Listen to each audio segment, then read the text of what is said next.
and Franklin Delano Roosevelt embrace a belief in positive government and the need for government to intervene into the economy. And based upon this issue, they built a new majority coalition for the first time in over 70 years. And this coalition included the South, which was very poor, big cities, which were being hit disproportionately by unemployment, labor, immigrants, African Americans, Jewish voters, and intellectuals. The Republican Party, which opposed government intervention, managed to retain support only of the Midwestern farmers, the suburban population, and business.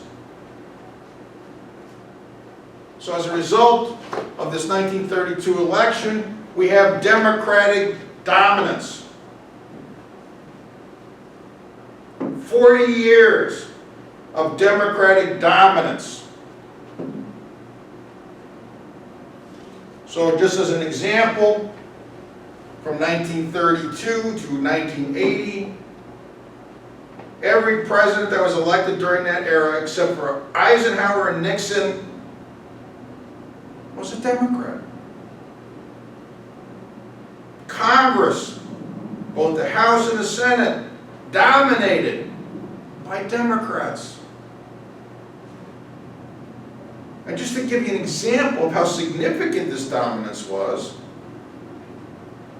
from 1932 to 1994, which was over 60 years, Republicans rarely had any control of the House and the Senate. As a matter of fact, in 1994, it was the first time that Republicans controlled the House and Senate. In 1996, it was the first time in 66 years, since 1930, that Republicans were able to win the House and Senate back to back.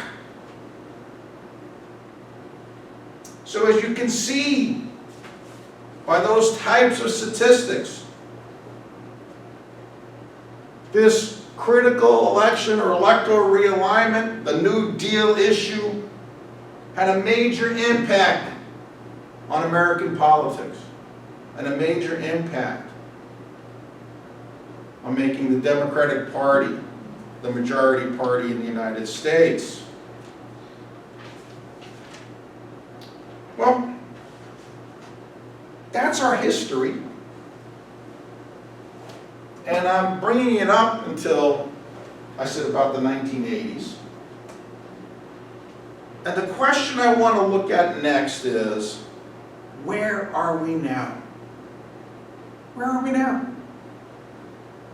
What if the elections of the 80s, 90s, and the 2000s, where do they fit in?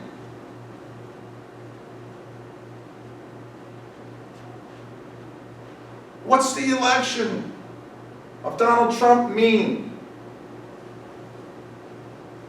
What's the significance of the 2020 election?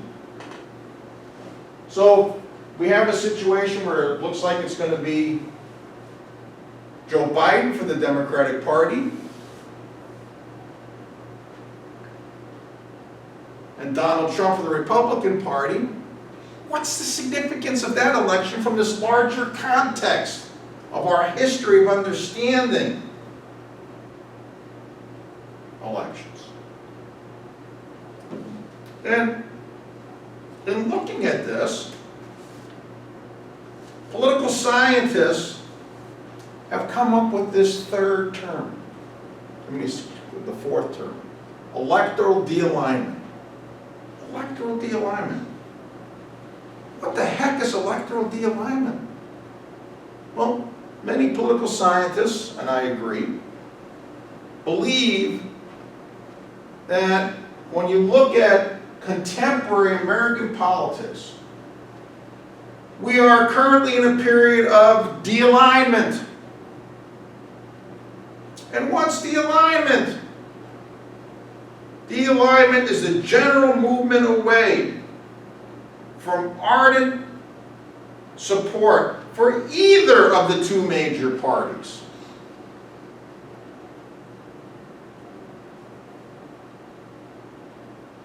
So the parties aren't as important to us today as they used to be 30 years ago, 40 years ago, 50 years ago. And as an example of that, I want to hearken back to the good old days. The first time I voted. So I was pretty excited. I was 19 years old and voting in New York City. And I wanted to make sure I was an informed voter. So I decided I was going to research all the candidates for every different office that was on that ballot. Presidency, United States Senate, House of Representatives, State Senate, state legislators. So I looked at all the candidates, I researched their records, their backgrounds, I made up this long list of who I was going to vote for. And boy, this was complex. My first election. So I get in line with my list, 2 pages long. I was afraid they were going to take them away from me because they said I could bring it in. And as I get online, there's about 10 people in front of me, most of whom were seniors.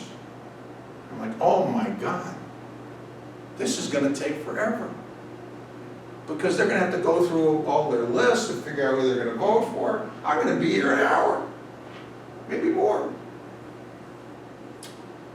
So the first senior I see get into the voting booth, and I hear, and they were out in about 15 seconds. I was astounded.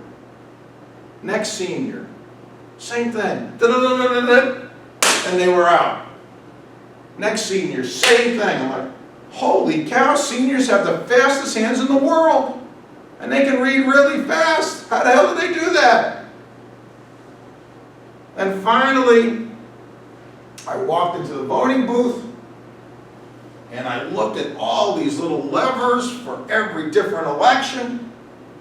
And I was like, okay, there's a lot of elections. And I started looking at my list. And then I noticed on the very top of the voting ballot was one big lever that said Democrat and another big lever that said Republican. And I was like, oh, I'll bet you that's how they're doing it. So I pulled one of the levers, and to this day I don't remember which one. And all of a sudden, all the little levers for all the candidates of that party go down. I'm like, oh, wow, that is cool. So then I try and put the levers back up so I can vote for real, and they won't go back up. I'm like, uh-oh.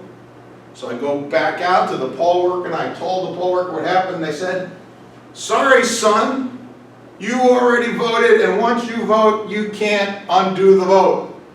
So my first vote ever didn't count. It was an experiment. But what the experiment taught me was that at that time in our history, people were voting a straight ticket because party meant that much to them. They voted all Democrat or all Republican, and that's how they identified themselves. And as I can attest to, as a young person growing up in New York City, people would organize their life around their party affiliation.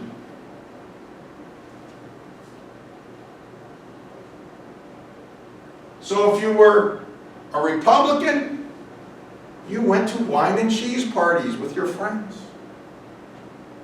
If you were a Democrat, you had a hot dog and beer party with your friends. And generally, you would only surround yourselves with people of like party.